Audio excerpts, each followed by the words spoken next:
Welcome to episode 22 of Full Moon Film Buff. This episode, we're going to talk about Mad Monster Party from 1967. I saw this on Amazon. I'd never seen this before. First up, we're going to talk about the prominent crew and cast. This film was directed by Jules Bass, written by Len Koromkin, Harvey Kurtzman, Arthur Rankin Jr., and Forrest J. Ackerman. Puppet design was by Jack Davis. Puppet technician by Tadahiko Moshinaga. Arthur Rankin Jr. was the son and grandson of actors. He was the primary writer and character designer for the team. Jules Bass nearly died from scarlet fever as a teenager. He was the primary director, in addition to writing the lyrics and music for the team. Which brings me to the part where I'm supposed to summarize Harvey Kurtzman and Forrest Ackerman's contributions to pop culture and sci-fi horror. The problem is, I don't know how to do that in less than 60 minutes. No one could adequately describe these men's impact on pop culture in anything short of an hour-long special. I'll link a biography to each man. You know what? That's something I should have been doing all along. I'll catch up on the episodes previously released and do it going forward where I can. Seriously, it is difficult to overstate the importance and impact of these two. So here's what I am going to do now. I'll toss their respective Wikipedia and IMDb entries into ChatGPT and let AI summarize where I can on. Don't worry, I am fact-checking ChatGPT to make sure it's not making stuff up. Okay, here we go. Harvey Kurtzman's cultural impact is profound and multifaceted. As the visionary creator of Mad Magazine in 1952, he revolutionized the world of comics and satire. Mad introduced a unique blend of humor, parody, and social commentary that resonated with a wide audience, especially the youth of the era. Kurtzman's satirical approach provided a platform for critiquing the conventions of mainstream culture, politics, and advertising, challenging the status quo in a clever and irreverent manner. Mad's influence extended far beyond its pages, inspiring a new generation of countless comedians, writers, and artists who went on to reshape American humor and pop culture. The magazine's iconic mascot, Alfred E. Newman, became a symbol of counterculture and rebellion, embodying the irreverent spirit of the era. Kurtzman's impact also extended to his work in other mediums. He played a pivotal role in creating Little Annie Fanny, a satirical comic strip featured in Playboy magazine, which further solidified his reputation as a cultural provocateur. Mad Monster Party is Kurtzman's sole screenwriting project. Forrest J. Ackerman, often referred to as Forry, left an enduring cultural impact as a pioneering figure in the realms of science fiction, horror, and fantasy. He's best known as the founder of Famous Monsters of Filmland magazine in 1958, which played a pivotal role in popularizing and celebrating classic horror and science fiction films.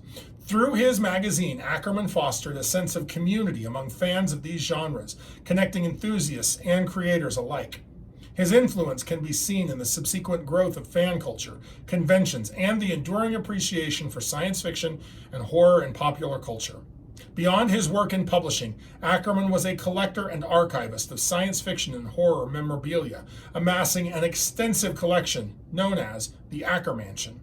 This collection served as a repository of genre history and artifacts, and Ackerman's willingness to share it with fans and scholars alike contributed to the preservation of the cultural heritage of science fiction and horror. He was also an advocate for the constructed language Esperanto. Jack Davis was part of the usual gang of idiots at Mad Magazine and was a cartoonist for almost 80 years. That blows my mind. I learned about Tadahiko Moshinaga doing this project.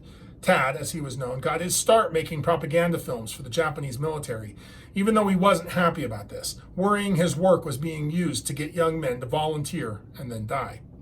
He fled to China because he was worried about what might happen when the U.S. military finally occupied Japan, where he found himself and his family stuck in a new war zone. To save money on paints, he built puppets, and to save on film stock, he shot frame by frame, thus popularizing stop motion in China and eventually Japan. He's as big a part of the Rankin Bass team as anyone else is. The cast includes Boris Karloff as Baron Boris von Frankenstein, Alan Swift voicing Felix Flanken, Yetch, Dracula, Visible Man, Dr. Jekyll, Mr. Hyde, Chef Mafia Machiavelli, Captain, First Mate, Mr. Cronkite, the Mailman, and the Monster. Gail Garnett voiced Francesca, and Phyllis Diller voiced the Monster's mate. We've discussed Boris Karloff before in regards to his stellar work with Universal. Alan Swift is the professional working name of Ira Stadlin. Iron was a hugely prolific voice actor and mimic. Just look at how many roles he voiced in this film alone, and how many famous voices he impersonated. Phyllis Diller was a groundbreaking female stand-up comic who really paved the way for female comics today. I really do recommend this film. You ought to see it at least once. I can see why it didn't achieve the same regular Halloween rotation or holiday rotation that many of Rankin and Bass's other stop-motion films did, but it's absolutely worth seeing at least once. And we'll talk about why it probably didn't achieve that annual must-see status that the others did later. An interesting tidbit about this movie is that the producers didn't want to pay, well, they wanted to pay as little in royalty payments as they could. As a consequence, they changed the names or obliquely referred to most of the monsters in this film. King Kong is called It. Frankenstein's monster is often referred to as Fang. The Bride of Frankenstein is simply referred to as the monster's mate. Quasimodo is called the Hunchback of Notre Dame. The creature from the Black Lagoon is just the creature. Many of the monsters, however, in this film were already in the public domain. Count Dracula, Dr. Jekyll and Mr. Hyde, for example. And so those characters got to use their actual names because they didn't have to, there were no royalty payments required. So let's review the synopsis. On the Isle of Evil, Baron Boris von Frankenstein achieves his ultimate ambition. He is now master of creating life and destroying matter. In order to celebrate his discovery, he invites all his monster friends to his castle for a big party. Besides Frankenstein's monster, occasionally referred to as Fang, the monster's wisecracking bride, the Baron's lovely, well-stacked, red-headed assistant, Francesca, and his zombie butler, Yetch, who live in the island's castle with Boris, he invites Count Dracula, the mummy, Quasimodo, referred to as the Hunchback of Notre Dame, the werewolf, the Invisible Man, Dr. Jekyll, Mr. Hyde, and the creature from the Black Lagoon, referred to as just the creature. The Baron also intends to reveal his imminent retirement as head of the worldwide organization of monsters. He has decided to pass his secrets on to his only living heir, geeky, allergy-ridden pharmacist Felix Flanken, son of the Baron's youngest sister. This displeases Francesca, who covets the secrets for herself. Francesca asks why there was no invitation for It. Boris replies that It was not invited since It is a bad house guest. Wonder if this will be important later. Boris has Yetch, Chef Mafia Machiavelli, and the zombie servants prepare for the upcoming party, while having some zombies patrol the Isle of Evil to make sure that It does not show up uninvited. Yetch has trouble keeping his head and hands attached, partly because it's been so long since Yetch has seen all their friends, but also because he's besotted with Francesca. The monsters and Felix travel to the island aboard a freighter. The monsters leave the ship early to arrive on the island. During dinner, Boris shows the monsters the vial containing the formula for total destruction, which he will demonstrate the next day while naming his successor. As dinner continues, the guests all try to deduce who will be the Baron's successor. Dracula is convinced no one is more evil, treacherous, and sneaky than he is. The monster and his mate feel that no one is closer to the Baron than themselves. Francesca plans to use Dracula in order to attain the secrets for herself. She secretly meets with Dracula and informs him about Felix. Ultimately, a big food fight breaks out, and the guests spend the rest of the night trying to sleep it off. Next morning, Felix arrives. Felix proves to be an unsuitably kind-hearted human when he reconnects with his uncle. The monsters plot to eliminate him and gain control of the secret formula. The Baron plans to have Francesca show Felix around the island. Francesca sets up an ambush for Felix along the way. Fortunately, Felix unintentionally saves himself from all murder attempts. It turns out Dracula planned to double-cross Francesca and teamed up with Frankenstein's monster and its mate. As the trio corner Francesca, she sends out a letter via messenger bat to an unknown recipient. In her attempts to escape the wrath of the other monsters, however, Francesca finds herself falling in love with Felix. The monsters follow the two lovebirds as they make their way to the far side of the island where Francesca has a boat hidden, having unanimously decided to kill Felix. Just as the monsters capture Francesca, It arrives. It turns out to be a giant gorilla like King Kong. It storms the castle and finds a photo of Francesca. It falls madly in love. Grabbing Francesca in its oversized palm, it climbs to the highest mountain. Felix rushes off to tell Uncle Boris what is happening and is instructed to head to the boat. Boris leads his zombies in rescuing Francesca from it using ancient biplanes. Boris trades himself for Francesca. Felix and Francesca manage to get off the island as Boris and the rest of the monsters remain in the clutches of it. Displeased, the monsters tried to steal the secret of total destruction for themselves and attempted to kill Felix as well as having to put up with the gorilla. Boris drops the vial containing the formula, destroying everything on the island and everyone on it. Safe at sea, Felix plans to marry Francesca, but Francesca tearfully says she cannot marry him. She informs Felix she is not human, but is in fact a robot creation of Boris von Frankenstein. Felix consoles her. Don't worry, Francesca. None of us is perfect. Is perfect. Is perfect. Is perfect. Mechanically repeating the last two words, indicating that he is also a robot creation of his uncle. So, there is no transformation in this film. None. The werewolf spends his entire movie in werewolf form. No transformation. And the movie has nothing to add to werewolf lore. Truthfully, the werewolf is a minor bit character in this movie. He's barely in it. Many of the other monsters are much more important. So that's the beginning and the end of everything we can talk about regarding this movie and its relations to werewolves.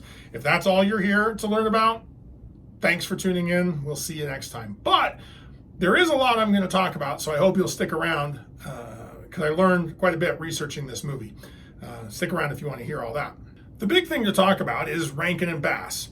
The pair is well known for a series of stop-motion holiday animated films about Rudolph the Red-Nosed Reindeer, about Frosty the Snowman, about Jack Frost. There's a bunch of them. They got their start by creating ads for television before switching to making television specials. But they also did branch out into theatrical films as well, of which Mad Monster Party is one. Like I said, the pair made quite a bit of projects during the career, of which Mad Monster Party is just one, and there's a few that I just wanted to mention.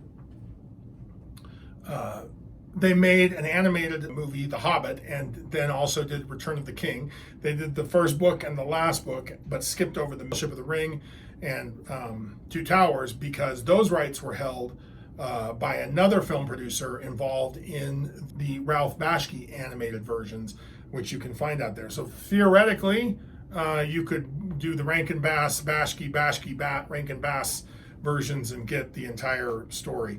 In reality, they don't mesh very well. Finally, Rankin and Bass directed the cult classic animated film, The Last Unicorn, which I wasn't aware of. I had seen The Last Unicorn many times. I just wasn't aware they made it because it's a very different animated style to the stop motion that I was familiar and knew them from. So, why didn't this movie achieve the same regular annual holiday showing that something like Rudolph the Red-Nosed Reindeer did? It's got the same great stop motion animation. The voices and acting and story are all on point. They're just as good. But this didn't survive, and Rudolph the Red-Nosed Reindeer did. I think there's really two things going on here. The first is that this is a 90-minute theatrical release, whereas Rudolph the Red-Nosed Reindeer and all of their other specials were always aimed and intended to be TV specials. They are sized and length to fit into a normal TV broadcast. Mad Monster Party would take 2 hours if you were to try and add commercials to it. And where exactly would you put the commercial breaks? It wasn't designed for them.